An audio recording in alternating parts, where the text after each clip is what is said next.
Hello, everyone. Well, I hope you had a really nice break and got some energy with the coffee for this last session of the final conference. I will start this session by presenting myself. I'm Angela Corby, and I'm the membership officer at the SPD. I have been supporting Irene and the consortium during 24 months, developing the project's results, and I'm really happy to be here with you to show you what we have done and all our hard work. So thank you for being with us today. I'm going to now present who is with me and who will be the speakers now. First, we have Yolanda, who will present the Inclusion Handbook. It's a collection of the best practices of the schools and the organizations on what are the activities that can promote inclusion with children with disabilities. Then we go with Epaminondas from Greece. He will be presenting the online course, a tool that we have developed for ECC staff in order to give them some tools and strengthen their knowledge on how they can promote inclusion in the classroom. And finally, we will have Kristalla from Cyprus, who will present us the toolkit, which is a compilation of posters that we can see some here, and also like some brochures that are in the entrance and they are available for you, and that help and give us some tips on how we can promote inclusion in the classroom and at home. So all the floor is yours, Yolanda.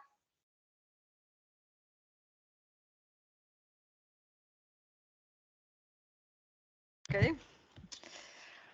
All right. So I want you to present the handbook, inclusion handbook. It's called Fostering a Culture of Inclusion, which we find a very nice title from the beginning, to have a culture of inclusion. And I agree with our speaker from Belgium that's saying about children with specific needs is what I would recommend also in my country and maybe the whole Europe even, instead of talking about disabilities. Okay. So I will introduce the handbook. It consists of 4 chapters, 4 modules. I was explaining earlier about that it's divided into children, staff, parents, and community, and then how it was piloted and evaluated by the professionals, by children, and by community. So just like it was mentioned many times already, the aim of the project and this and the handbook is fostering inclusion of children with intellectual disabilities or children with specific needs. We've been developing it for last 24 months. I already introduced you to our partners, so I'll just go straight to the handbook. So each partner contributed to the book by presenting best practices from their own countries, but also from other European countries on the local, regional, and national level. It consists of more than 60 best practices for children, which can be used for working with children, for communities, for parents, and for professionals.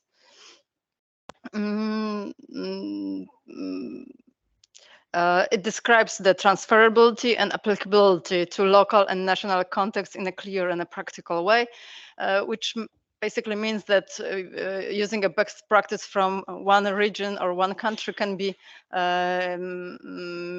usually easily used in another context in another country.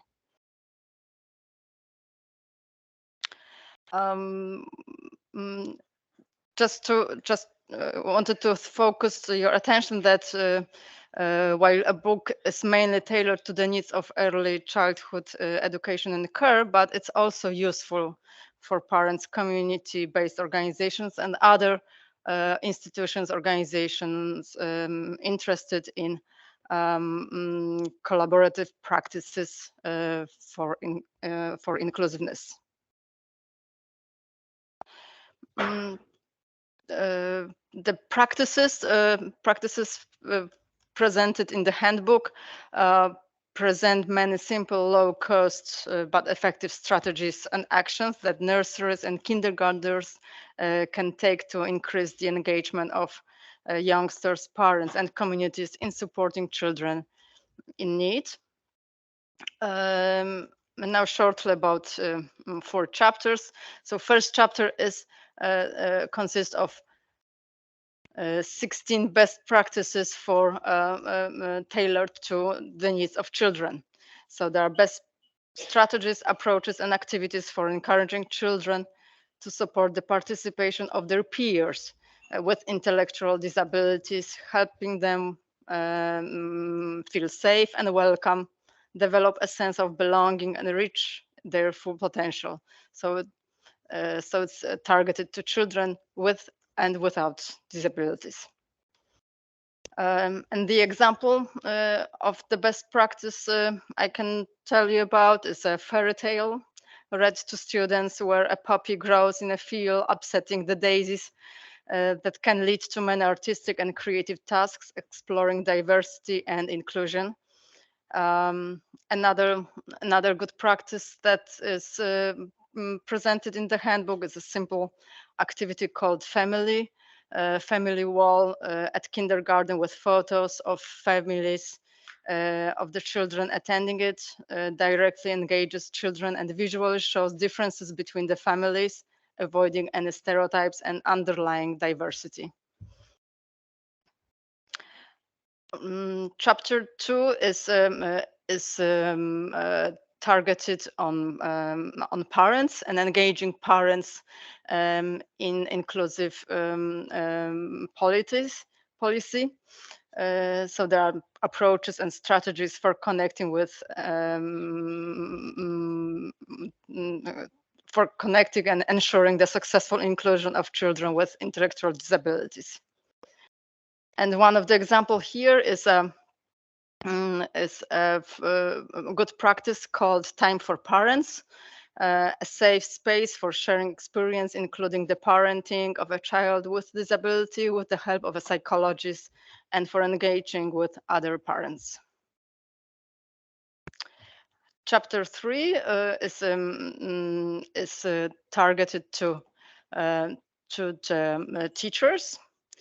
So there are approaches and strategies for encouraging open debate and discussion within the workplace in which the ECEC staff will feel free to express questions and requests, help in relation to working with children with intellectual disabilities.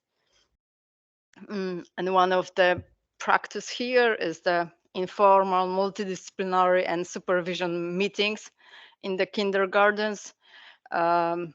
Trainings are presented here, but also there's an example of a 3-staged model developed by Finnish kindergartens to promote learning and personal growth of children. And last chapter is targeted to the community. So there are strategies for coordinating information, resources, and services from community-based organizations, business, cultural, and civic organizations for inclusion of children with intellectual disabilities. And one of the example here presented in the handbook is the PINCO XL Lab, which aims to expand the number of childcare places for children with heavier care needs through a neighborhood-oriented offer, and also a network of external supporters such as psychotherapists, speech therapists, and nurses. And there are also described many social campaigns, seminar lectures, and celebrations of special needs days. And the handbook has been evaluated. Many, not all of them, but many of the practices were piloted in 5 project partner organizations from Belgium, Cyprus, Greece, Macedonia, and Poland, both in cities and towns and villages, and also in public and private settings. So the feedback was very positive, and we can see here one of the kindergarten in Dobra with the elephant behind, which is one of the good practice.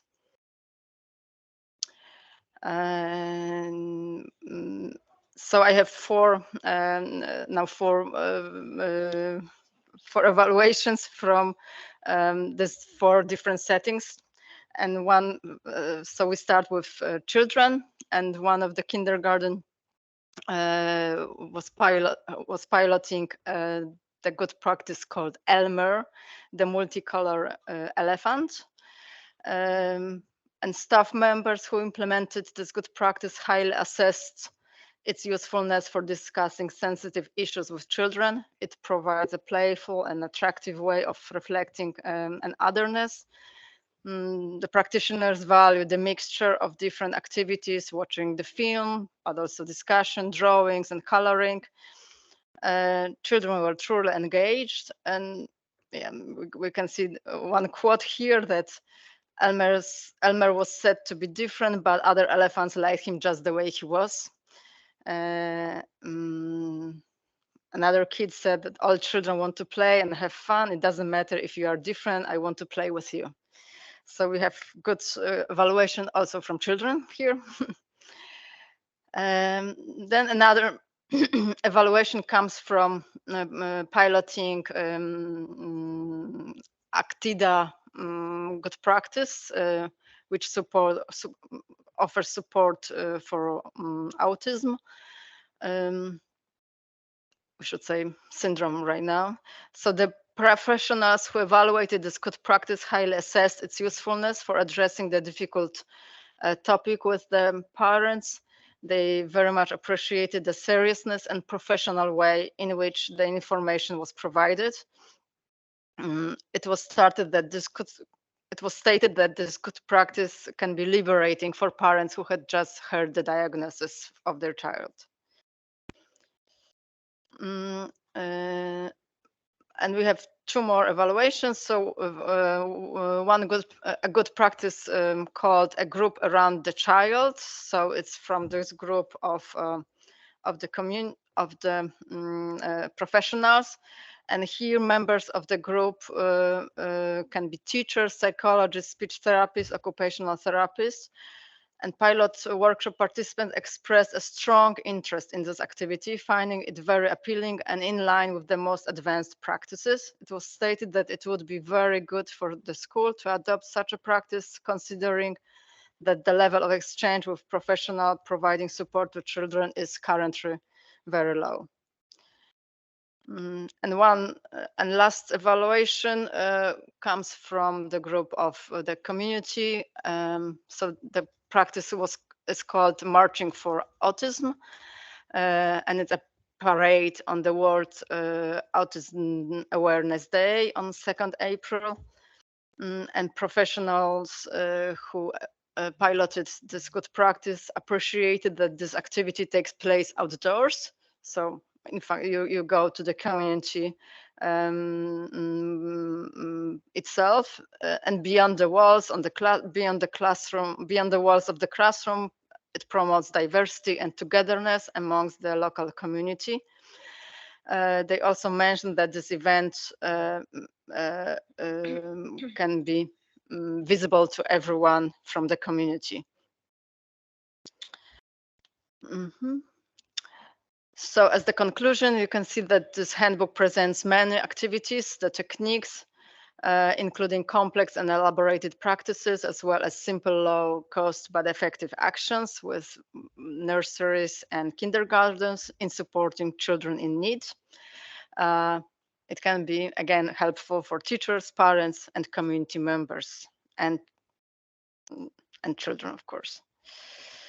Okay, and just as the conclusion, we hope that this handbook can be useful also for you, the professionals who can use the good practices described in the handbook, which we encourage you to do so.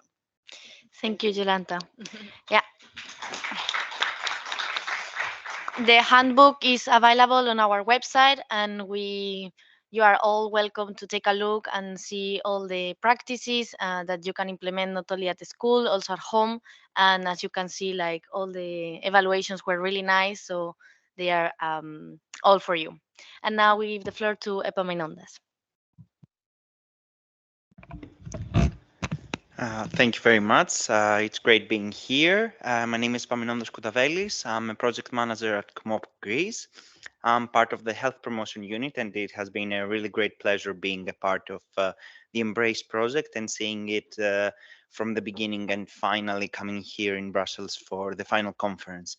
It has been a great experience, and we have really gathered a lot of valuable feedback and collaborated with, apart from the partners, with many kindergartens back in Greece, and it gave us the opportunity to start thinking more about the concept of inclusion, and especially about children with intellectual needs, not only at a quite early age, but also generally in their life.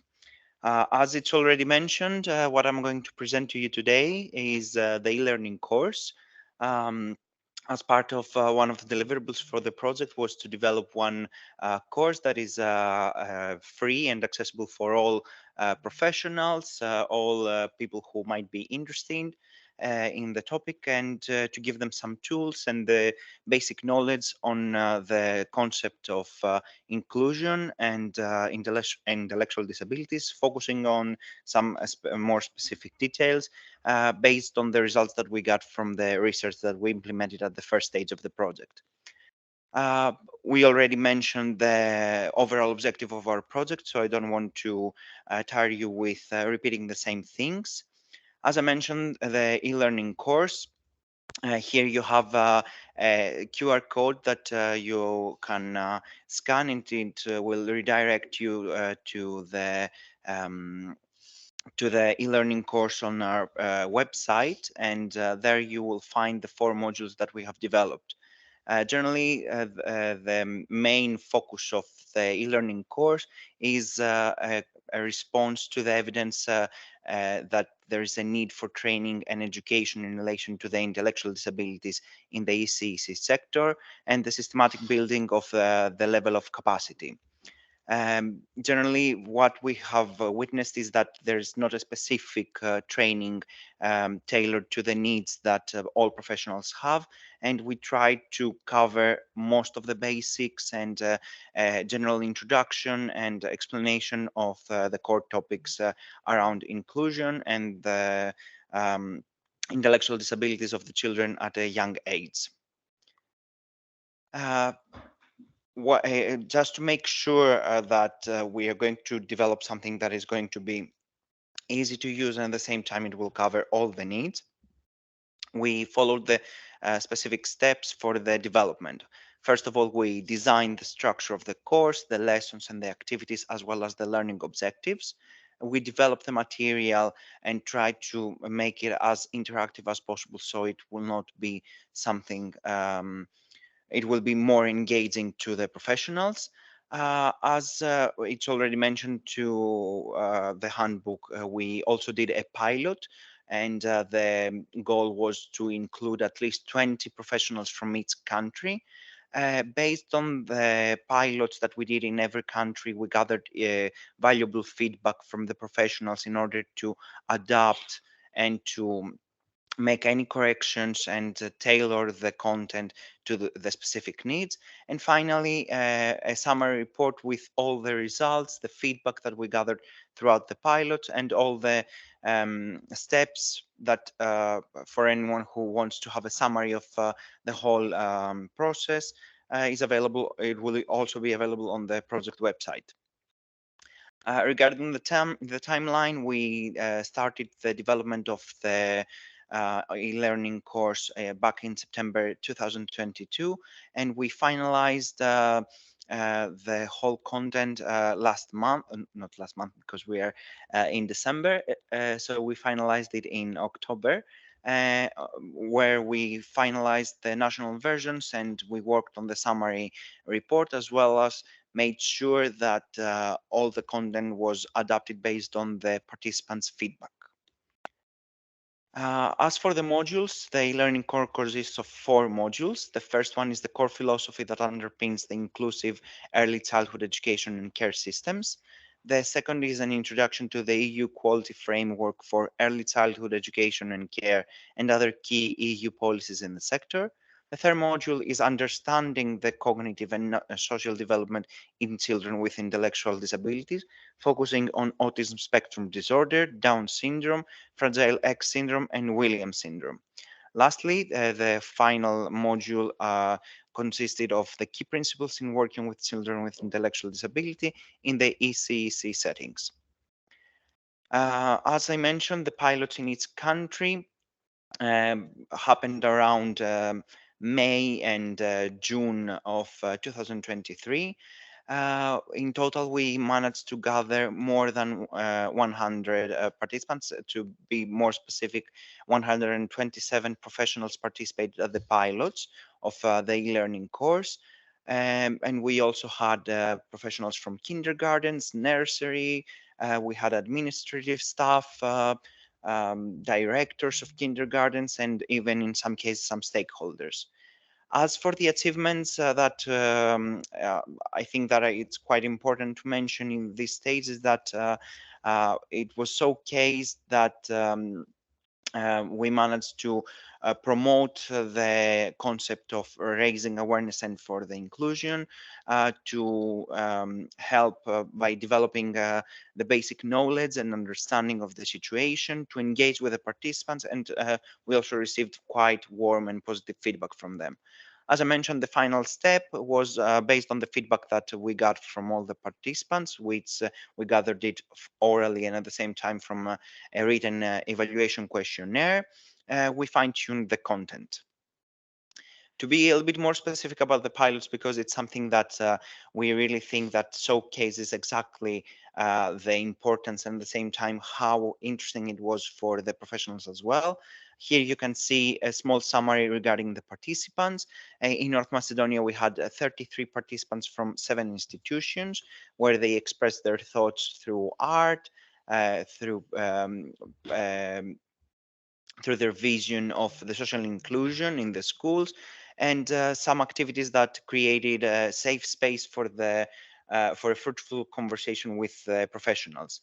In Belgium, we had the partners had 15 participants with meetings face to face and online, and it gave the opportunity from for participants from diverse backgrounds, and at the same time from people who might not had the opportunity to travel from areas that were not close to where the pilots happened, to participate and to express their thoughts and concerns, but at the same time to give their valuable feedback.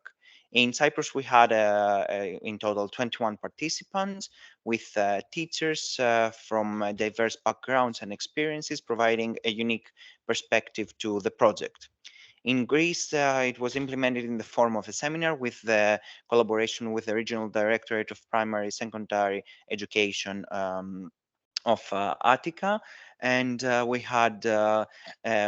implemented in the form of a workshop which lasted approximately 4 hours and involved a lecture style presentation followed by interactive teaching methods and activities to discuss the course's content.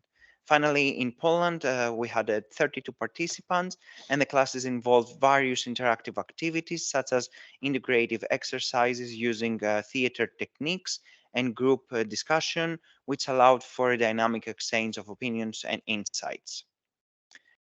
Based on the results from each country, we can say that in North Macedonia, the participants expressed a high level of interest in learning about our project and the Embrace project and engaging with professionals from other kindergartens. The training and the piloting opportunities led to improved knowledge, skills, and attitudes, and at the same time in promoting social inclusion, which is also our main topic for our project. The participants emphasized the need for further professional development to provide better services, which is something that was also evident in the transnational report of the first result, and how they can provide uh, better services and nurture positive childhood development. In Belgium, the participants found the e-learning course useful in filling the knowledge gap on the inclusive education, and they expressed an overall satisfaction with the content. And based on their suggestion, most of the improvements were made. For example, the user friendliness and some audio descriptions for enhanced accessibility. For Cyprus, it was witnessed that there was a positive feedback from the partners, acknowledging the value of the workshop in fostering inclusivity in ECEC settings, and they expressed an interest in delving deeper into the social and developmental aspects of the disorders, suggesting some opportunities for attending some conferences to enhance their professional development. In Greece, we experienced a resounding success in promoting inclusive environments through the workshop, and the participants highlighted the practical relevance of the content and the need of ongoing collaboration um, and exchange of ideas among the professionals. Finally, in Poland, the participants appreciated the course promotional value for inclusive education and its role in invigorating the self-education among educators, and they made some recommendation, including the course in central or local institutions, training offerings dealing with inclusive education. Overall, as you see from the feedback that I had a small summary. The pilot implementation of the Embrace online course was successfully conducted in diverse educational settings across the 5 countries. In total, 127 professionals participated at the pilots, and later they enrolled on the course. And the workshop and events facilitated collaborative learning environments and supported participants in understanding and implementing inclusive practices in early childhood and care. Here you can see some quotes and feedback that we gathered. I will just leave some time so maybe you can skim it through, but more or less it was a very positive reinforcement. At the same time, it was really important to see that the professionals collaborated very well with the trainers, but at the same time even among each other. It's something that they didn't have, as it was mentioned in one of the feedback before. They didn't have the opportunity to collaborate with other professionals and to also discuss specific topics on how they can deal with students with a student in their classroom, how they can maybe talk with the parent, or for example a professional who wasn't very knowledgeable of the topic, how they can reinforce and uh, learn more about the intellectual disabilities and including children in their classrooms. One of the comments that we received while we were gathering the feedback was that in some cases, for example, on the third module that we were presenting the intellectual disabilities and giving the background and information about it, was that in some cases the participants would like something more, or maybe they weren't sure on how to tackle it in their own country, because in every country there's different legislation, there are different opportunities, and at the same time even during the education that they follow in order to become kindergarten teachers, they might not delve into the intellectual disabilities as much as they would like. For that reason, we decided to create a library with resources from each country. So the partners collected national resources, tools, articles, videos, podcasts, whatever was accessible in each country in their national languages in order to provide to the participants the opportunity to learn more about the situation in each country, to gather more tools, for example, books or specific approaches in order to understand more the intellectual disabilities and how they can improve and support their children. As a summary, we can say that it was a very successful implementation and achieved the goal of promoting the inclusive education for children with intellectual disabilities. And the pilot implementation of the online course in the different countries showcased the positive outcomes and valuable feedback for the improvement. Some of the key achievements and successes were evident, with participants expressing their appreciation for the comprehensive content and the potential benefits of the course for the inclusive education. The feedback from the participants in all participating countries, in Poland, Belgium, Cyprus, Greece, and in North Macedonia. There's a small mistake on the slide. Further reinforced the positive impact of the Embrace platform and the e-learning course. And the participants praised the course's structure, the relevance, and the practicality, suggesting some minor improvements that, as I mentioned, we all followed and we did them already. At the same time, when the participants finish with each module, there's also a self-assessment questionnaire that helps them make sure that they have completely understood the content, and to make sure that if something is not very clear, that they can go back and take it.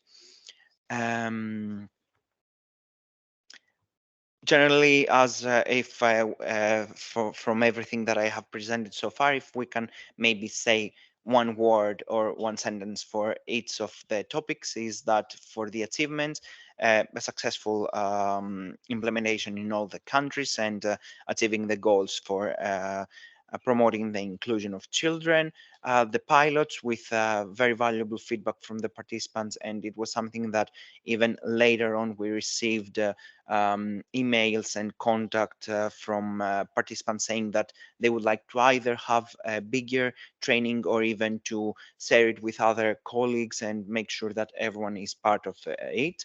As I mentioned, we faced some challenge, some small technical issues, maybe some language barriers or time constraint based on the time frame that we had to implement all of the activities. However, in the end, we overcame all the difficulties, and we tend to all the feedback that participants gave in order to cover all the needs. And regarding the fine tuning, as I mentioned, with the library of experiences, we made sure to go a step forward and a step further in order to make sure that we were going to provide to the participants the best experience that they can have from the e-learning course. Thank you very much for your time. Thank you. Um, Again, the online course is available on our website, and I welcome you to do it because it's really interesting. And as Epaminondas has mentioned, it had a really well welcome from the participants, and then we had a really big number of people who could test it, and then they could provide us like a lot of feedback, so we could provide a good quality online course. And we go for the final project result with Cristala. The floor is yours. Okay, last but not least, I hope you are all with us after a couple of hours. So I'll try to keep it short and to give you just the main point of the project, this project result, and to show you some videos that we developed. So let's start. What is this toolkit about? So it's the final and the last project result that we implemented the last couple of months. Actually, it's a compilation of everything that you heard before that everyone mentioned, and includes useful resources that teachers, parents, and children can use in order to be informed about the topic. So that's why it's called awareness raising toolkit campaign. Let's see more in detail.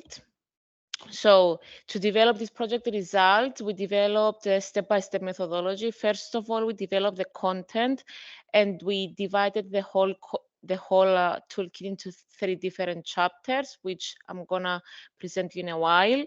The second step is about the pilot testing in each partner country, which again, I'm gonna present you at the end some of the main results from all the countries. And then the finalization, the fine-tuning of the toolkit based on the pilot testing, the publication, and the dissemination of the whole toolkit. So the 3 main chapters of the toolkit is the first one, some dissemination strategies and guidelines on how the schools, individuals, teachers, parents can make a campaign regarding the inclusion of children with intellectual disabilities. The chapter 2 is some resources about the children. More specifically, we developed from scratch some brochures, posters, and videos, which you can find printed at the reception at the info desk. And in a while, we're going to present 2 short videos that we developed in the chapter 2. And in chapter 3, it's about the adults. Again, we developed brochures, posters, and videos addressed to adults, which can be used. So if you are a teacher or a policymaker or a parent, you can visit the toolkit and you can download whatever it suits you, and you can disseminate, share it as it is, and you can make your own campaign. You can find them on the website in English, Polish, Greek, and Macedonian languages. Okay, so I will go very quickly through the chapters. As I mentioned before, the chapter 1 is about the dissemination strategies, and it's divided into 3 subtopics, let's say: the objectives of the toolkit, the target groups, and what the educators will need to create a campaign, let's say.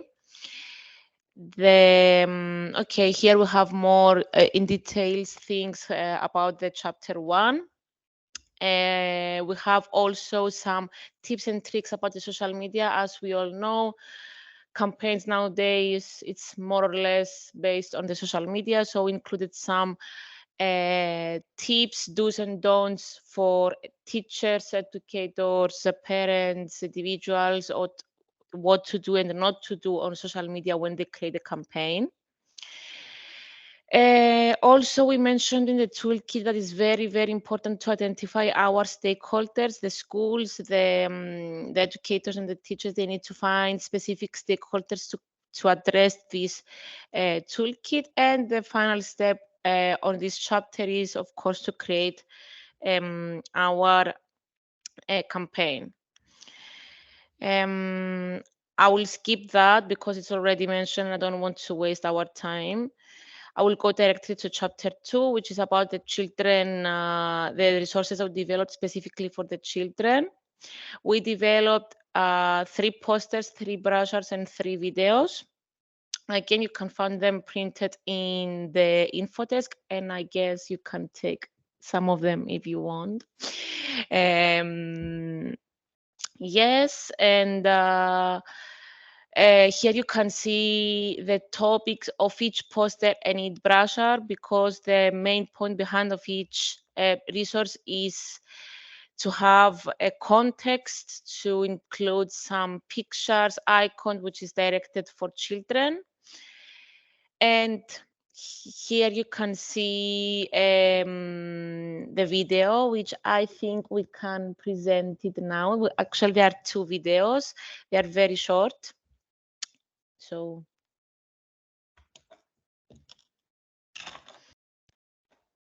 yeah, so this is the first one.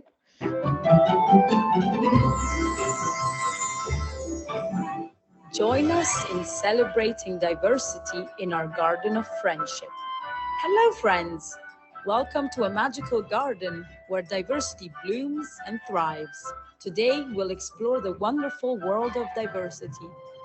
Get ready to learn how each of us is just as beautiful and essential as the flowers and animals in our garden. In our classroom, just like in this garden, we play, learn, and grow together. We celebrate each other's talents and help each other bloom into our full potential.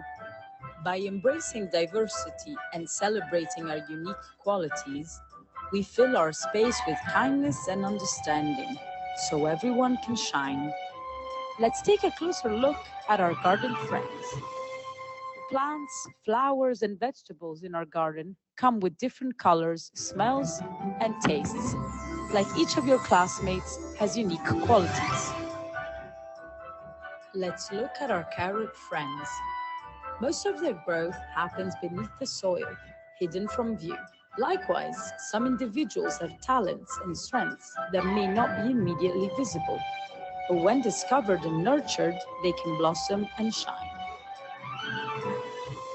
Tomatoes need water and sunlight to grow healthy and strong.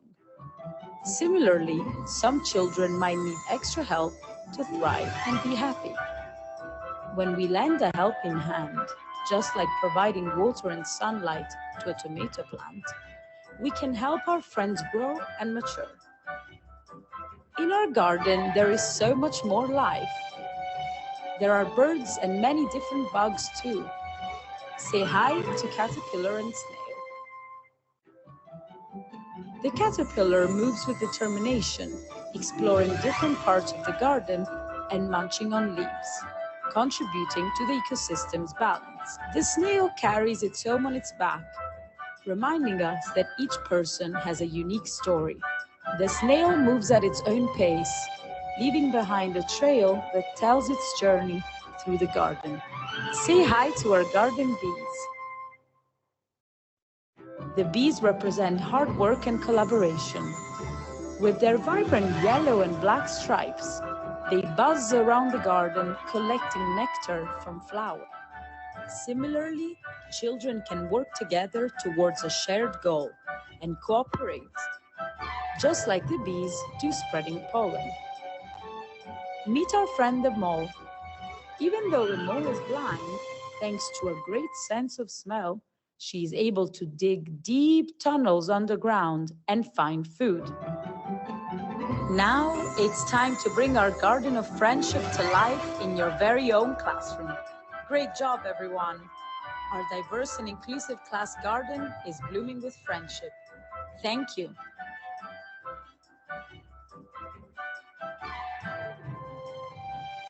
Okay, so that one, it was one of the two videos that we developed for the children chapter. And yeah, we can see also the second one.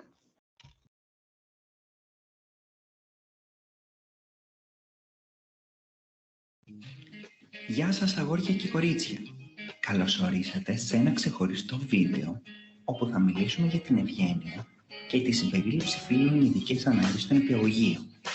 Σήμερα θα μάθουμε για κάτι που λέγεται νοητική αναπηρία και θα βρούμε διασκεδαστικούς τρόπους να κάνουμε όλους να νιώθουν ευπρόσδεκτοι. Είστε έτοιμοι? Ας ξεκινήσουμε. Λοιπόν, τι είναι μια νοητική αναπηρία? Είναι όταν κάποιος σκέφτεται και μαθαίνει με διαφορετικό τρόπο. Αυτό σημαίνει ότι μπορεί να χρειάζεται λίγη παραπάνω βοήθεια για να καταλάβει κάτι ή για να μάθει νέα πράγματα. Αλλά ξέρετε τι? Απλά επειδή κάποιος είναι διαφορετικός, δεν σημαίνει ότι δεν μπορεί να κάνει φοβερά πράγματα. Συμπερίληψη σημαίνει να συμμετέχουμε όλοι στο παιχνίδι και ας είμαστε διαφορετικοί. Με αυτόν τον τρόπο, το παιχνίδι μας γίνεται καλύτερο. Ο καθένας από εμάς παίρνει ρόλο που ταιριάζει στις δυνατότητές του και έτσι η ομάδα μας θα κάνει θαύματα. Ας δούμε μερικούς εύκολους τρόπους με τους οποίους μπορούμε να βεβαιωθούμε ότι όλοι αισθάνονται ευπρόσδεκτοι και ευχάριστοι στον νηπιαγωγείο μας. Να είμαστε ευγενικοί και φιλικοί.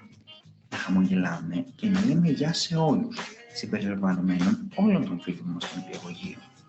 Να χρησιμοποιούμε ευγενικά λόγια και να μην κοροϊδεύουμε ή πειράζουμε κάποιον. Να φερόμαστε στους άλλους με σεβασμό και κατανόηση, ακριβώς όπως θα θέλαμε να μας φέρουν. Να είμαστε καλοί φίλοι. Να προσφέρουμε βοήθεια και υποστήριξη όταν κάποιος το χρειάζεται.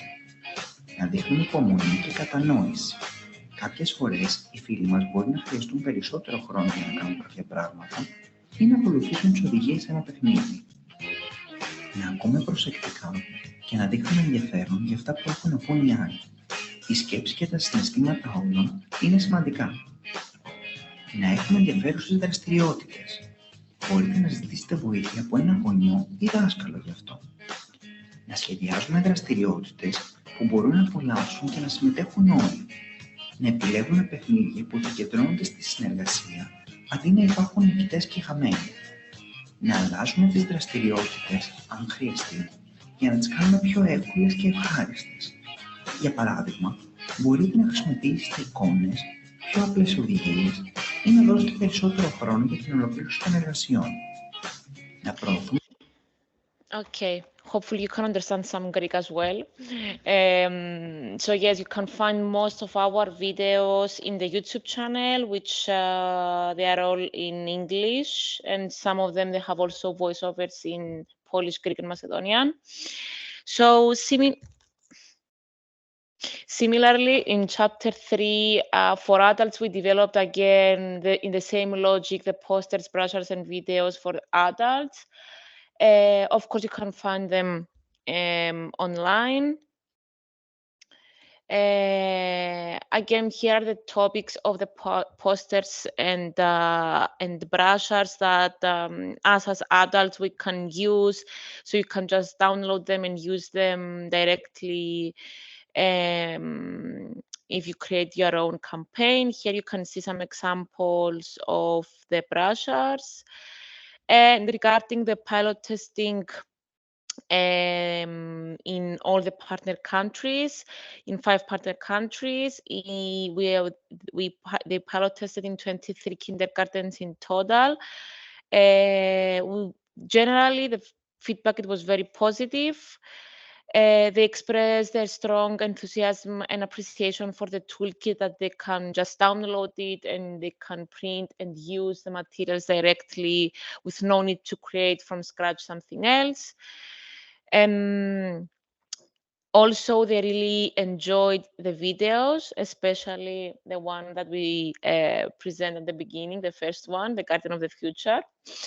This one of the strongest feedback, let's say. Also, they provide more detailed feedback about the chapters, about the posters, brochures, what we can change, what we can use, for example, to add more images in the brochures, to add some more activities that the parents can use with their children at home and stuff like this.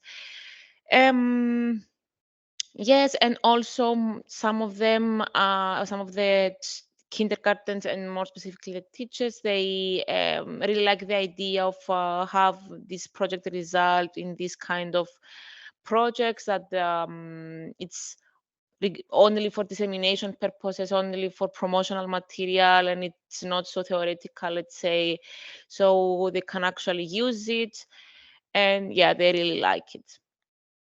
So here you can see some photos from each partner country. You can see some of the pilot testings was face-to-face, some of them it was online.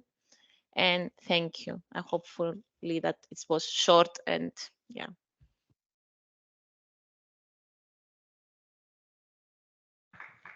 Thank you. Well, this has been a really good summary and explanation of all the project results that we have developed. Again, they are all available on the website, and we welcome you to take a look. And then if you have any idea about another project, you can always scale up in the project results that we have developed, because at the end of the day, that's the aim, to not start everything from scratch.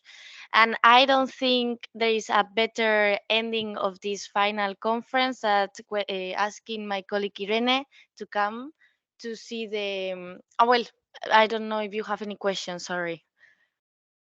Yeah, we have time enough for questions. I don't know if you have any questions for the speakers. Maybe yes, Tom. Quick question: what are the next steps? Are there any?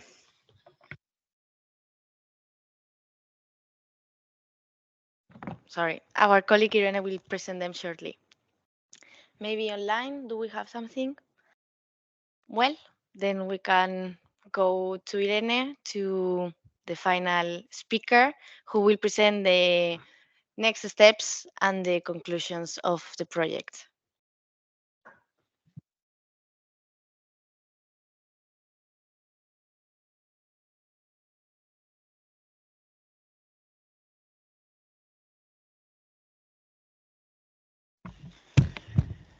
Thanks a lot, Angela. So before I start with the presentation, I still would like to try this interactive experience that didn't work at the beginning, but we tried to fix the thing. No, first thing, I would like to start to show you what was our starting point. So I asked to write down a word that you associate to inclusive early childhood education and care, and here is the result. So we have, I mean, it's small here, I cannot really read, but for sure, equality, understand, professionalism, human rights, important, inclusion, personalized, community. So I hope that this thing came up today, that our project helped making this happen a bit more. And as a second participatory activity, I would ask Dimi to share the QR again. And I would like to ask you what was the most interesting for you today. I will also.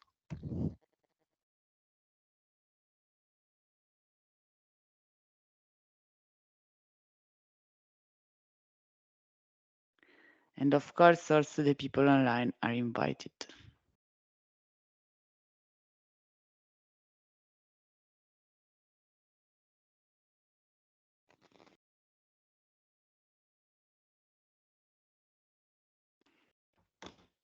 So can we start seeing what this is the first one?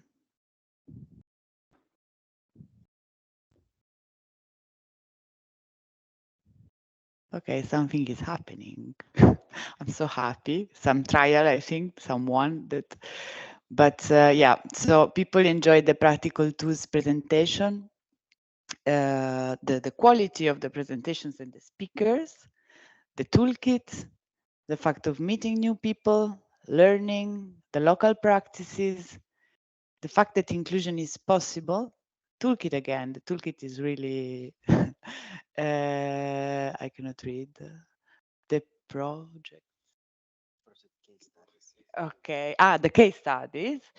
The speakers, no more talk, let's do it. Okay, yeah, having something that can help including children in their classroom and the hope to improve.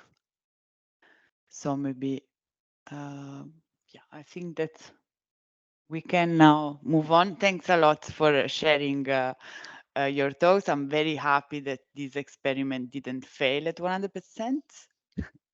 And yeah, now I would go into the conclusions of, yeah, no. So we had some discussion with the partners in the last days and yesterday when we had our final project meeting. And we shared what we learned between us, and I'm here happy to share this with you. So what we learned in this journey is, first of all, that there is a need out there.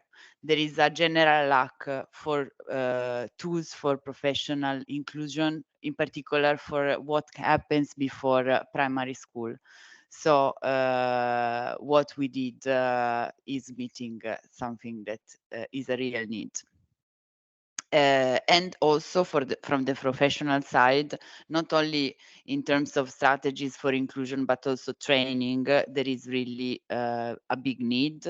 What we understood is that in general, I mean, for what concerns disabilities, those teachers that are not specialized on the topic know really little. They cannot often like distinguish. They don't have idea of developmental phases, how to recognize this also when there are some special needs.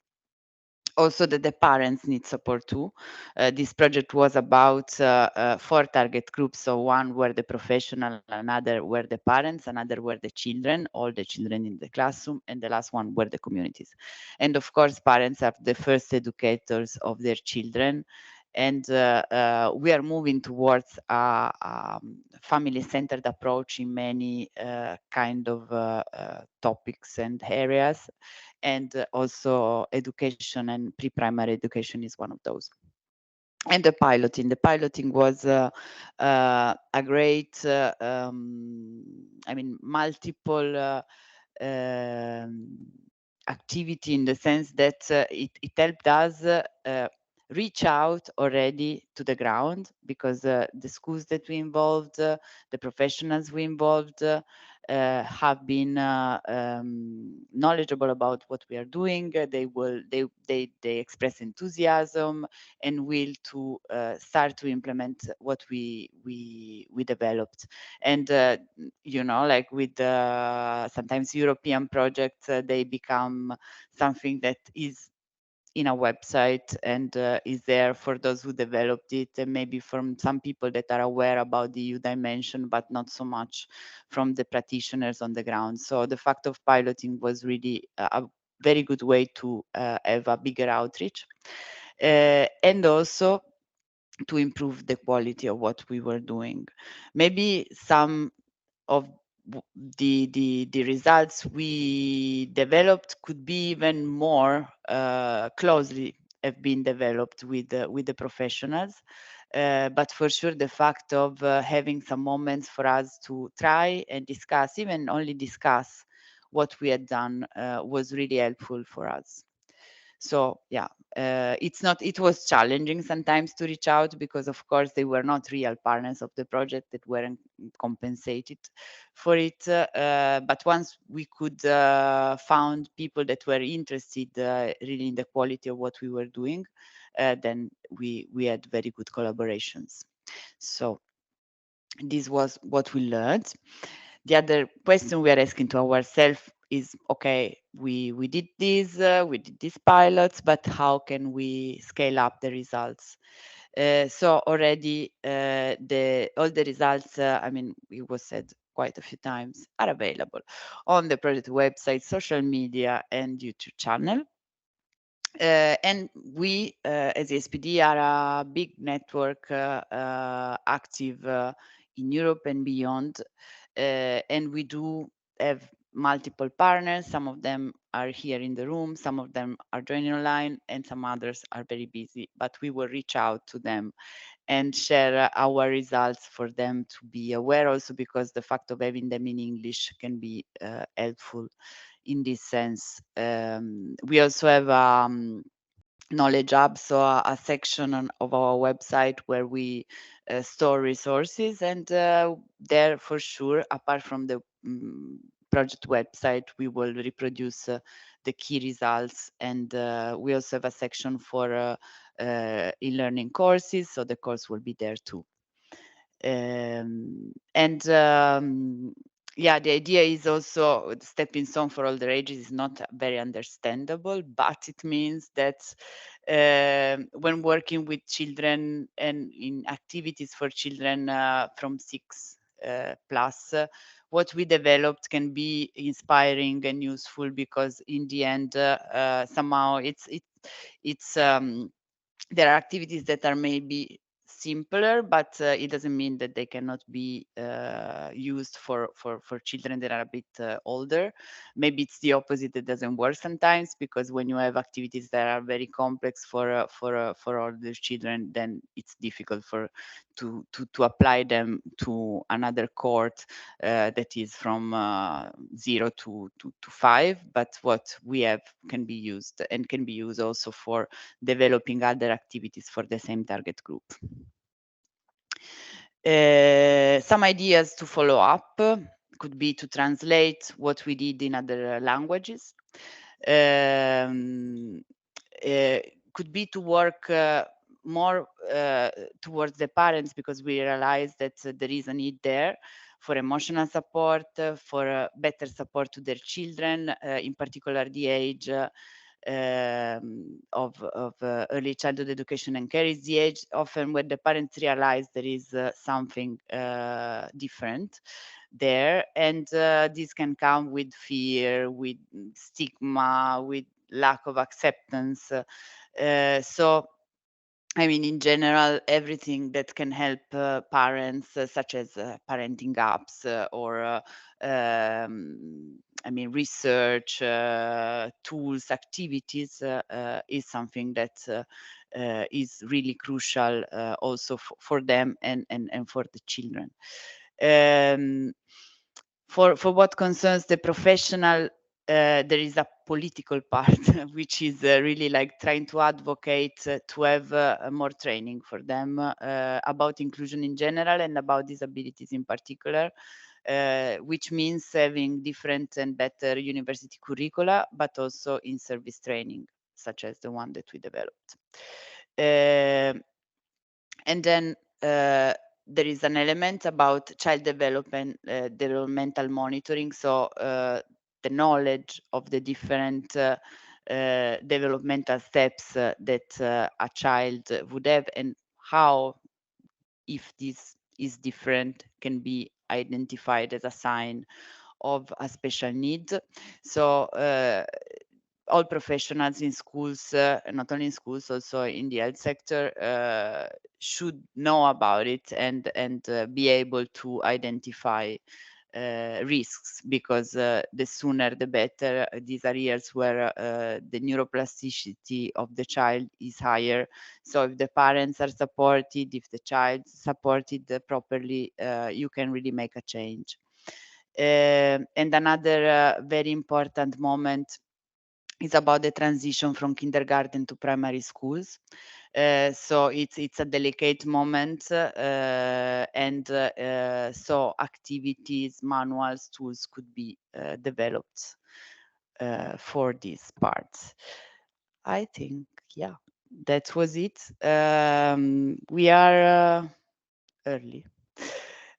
So if there is anyone who wants to ask, add, comment on anything, you are welcome to do so.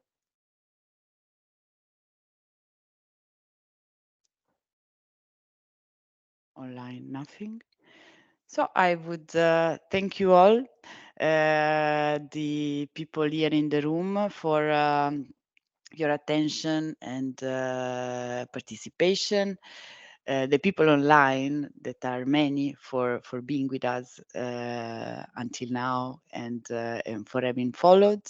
Our partners for developing this project, that was very interesting journey, successful, where we found ways to do from research activities to creative activities to really like on the ground activities.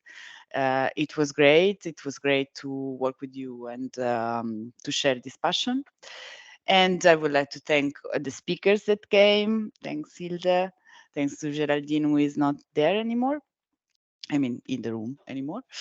And yeah, I would say goodbye now and invite you to follow our social media. We have a Facebook page, we have an Instagram page where we will give you the last updates about the project, and to go on our website to follow our course and to check our materials. Thank you.